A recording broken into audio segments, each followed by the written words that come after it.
তোমাদের দাদাকে বললাম যে খিদে পেয়েছে সকালবেলা, কি খাবো, একটু টিফিন করে দাও।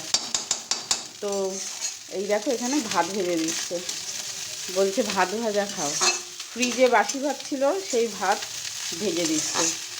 তাহলে কেমন কিপছে বলো। ভাতটা কি নষ্ট হবে?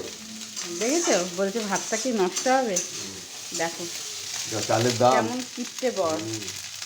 বাজার হাট করা তো আমরা করি, আমরা বুঝি। চালের দাম প্রচুর এখন। কার কার এরকম কিপটে বর আছে কমেন্ট করে জানিও। ভালো কিপটে বর থাকা ভালো। এই দেখো বলছে কিপটে বর থাকা ভালো। আমার থাকলে তোমার থাকবে। এরকম কিপটে বর কার কার আছে কমেন্ট করবে। আর আমার থাকলে তোমার থাকবে। ও বলে আমার থাকলে তোমার থাকবে।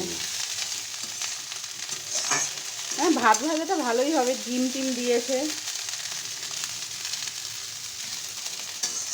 ঠিক আছে, এটাই খাবো।